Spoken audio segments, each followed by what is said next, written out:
Hi, today I'll be covering a whole bunch of rotation tips and tricks for Wanshi Lucid Dreamer. This video will be ranging from basics like enter engage mode to advanced tricks like triple rots. Feel free to skip ahead if you'd like. Please note that the video is assuming a swap team with True Shukra and Isla Kaleido. The first step of playing Wanshi is entering Calibration mode. This is done with 2 3 pings to fill the gauge, and then holding red orb. At SS, the swap in will count for 1 3 ping, so the first entry only requires 1 additional 3 ping. Once you've entered Calibration mode, you can start working towards one of Wanshi's 2 ultimates. I'll refer to this ultimate as Ult 1. You might also see this referred to as Screen Ult or Bullet Ult. The other ultimate I will refer to as Ult 2. You might also see this one referred to as Drone Ult or a Cube Ult. Performing either ult requires bullets to be loaded in the chamber. Bullets can be reloaded separately, but this is a time loss and never used. Reloads are typically done during the ult rotations themselves. To perform ult 1, enter Calibration mode and then just keep pressing red orb. The components of ult 1 are firing 6 bullets, then a reload, and then another 6 bullets. You can choose to ult after any of these 3 points, each having a different use case. More on that later. To perform ult 2, enter Calibration mode and then hold basic attack. The components of ult 2 are one portion that uses 12 bullets, then a reload, then another portion using 12 bullets, and then another reload. As before, you can choose to ult after any of these 4 points, each option with a different use case. When bullets are consumed during either ult rotation, the correcting rounds go up. Going forward, I'll be referring to these as stacks. While ult 1 and ult 2 can both generate these stacks, they're only consumed during the final cast of ult 2, and enhance its damage. Another damage bonus is given on top of that if you're at the maximum of 30 stacks when casting ult 2. Note that this damage bonus does not care where you get the stacks from, only that you're at 30 stacks when you press ult. This will be important later. Ult 1 receives a different damage bonus based on how many bullets you fired during that ult 1 specifically, with a similar additional damage boost for reaching the maximum of 12 bullets fired. However, unlike ult 2, it only counts the bullets fired during the current ult, and not whatever you had prior. Stacks are preserved across swaps, which is fundamental to all Wanshi rotation styles. Wanshi almost always opens with a 12 bullet ult 1 at the start of your run, and then swaps off. After that, every subsequent swap in will be using an ult 2 to consume the stacks from the previous swap, and then performing an ult 1 to build up stacks for the next swap. No matter which ult you perform, if you plan on performing another ult that swap, then you need to make sure you have bullets loaded for the next one. This means you have to press ult immediately after a reload. For ult 1, this means firing 6 bullets, reloading, and then immediately ulting.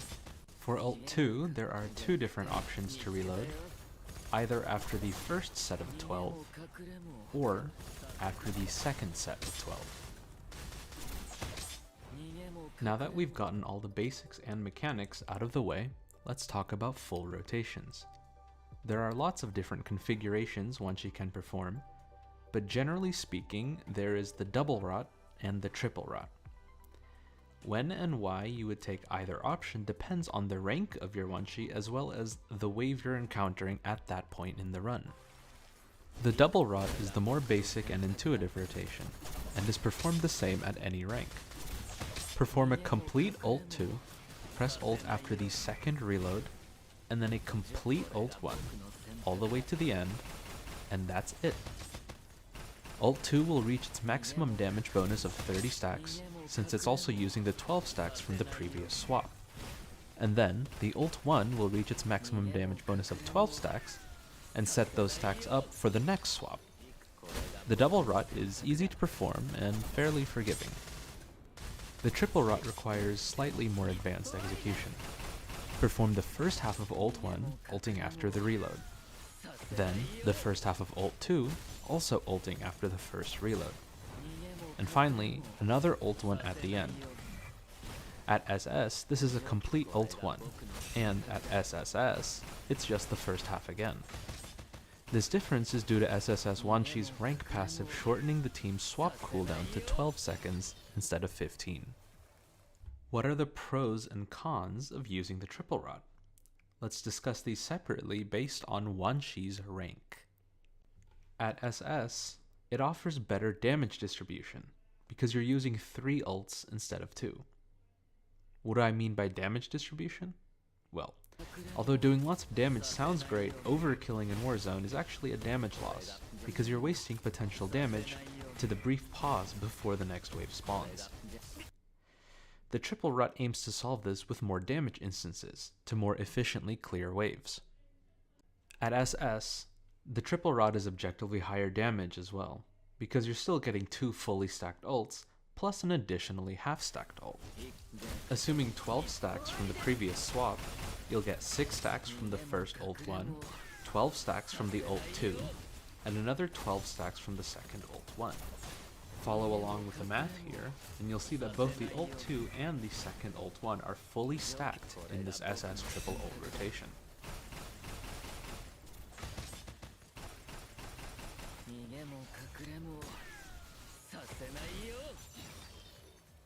The triple rot also eliminates downtime. The double rot for both Chu and Wanshi takes roughly 12 seconds. For an SS team, Chu's downtime is solved by swapping to Isla for a couple seconds, usually just as a filler rotation to trigger Lingya and add some additional time stop for DLT procs. However, Wanshi doesn't have this option, so the SS double rot leaves several wasted seconds of downtime before the Chu swap, which the triple rot solves. Because it eliminates the few seconds of downtime, it also means better uptime on his shred field during Chu's field time. Since Wanshi drops a shred field after casting ultimate, and which lasts 12 seconds, it's better to ult as close to Chu's swap as possible, so that Chu gets as much of its duration as possible. The only concrete negative of the triple rot at SS is the net orb loss of -9, compared to the -4 of the double rot. This means that you can't sustain triple rot every single swap. You'd either have to incorporate a double rot at least a couple times in the run, or you'd have to run DLT, which wouldn't be worth unless you had R2 or even R3 on Wanshi.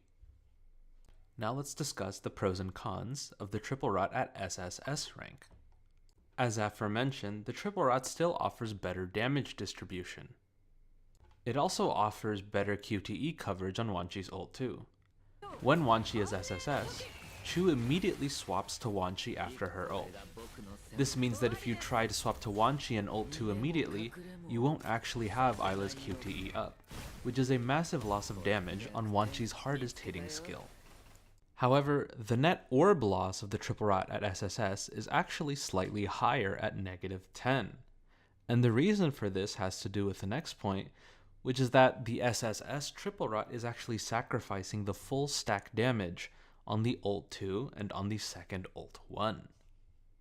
Due to Wanshi's SSS rank passive, the Chu swap comes up 3 seconds earlier, which means the last 6 bullets of the second ult 1 must be sacrificed. This, however, has compounding effects on all future rotations. On the second swap, you may still have a fully stacked ult 2, due to the 12 stack opener at the start of the run. However, the second ult 1 will lose its max damage bonus due to only having 6 stacks. And, because you only have 6 stacks going into the next swap, neither the ult 2 nor the ult 1 will be fully stacked after that. Of course, that being said, this is only an issue if you actually need the damage. So how do you actually decide when to triple rot versus double rot? Well, there are lots of details and optimizations to get into, which you'd have to figure out through your own trial and error, because each Warzone rotation is slightly different. But the most basic way to explain it is simply this. If Wanshi swaps into a weak or damaged wave, then you'd want to triple rot. Because if you use double rot, the ult 2 would just overkill, and all the damage would be lost. Or, if you know the wave after will be a tanky wave, you'd want to triple rot, to ensure your ult 2 lands on the strong wave instead of on an earlier, weaker one. On the other hand, the double rot is a good option for when you immediately swap into a tanky wave, and to give yourself some breathing room to maintain your orb count. These clips are from the first Warzone cycle after Wanshi's release, and the full run is available on my channel, if you'd like a long-form example to follow along with my thought process. Thanks for watching. I hope the video was helpful, and if you have any other questions, feel free to follow up with them at any time. Bye!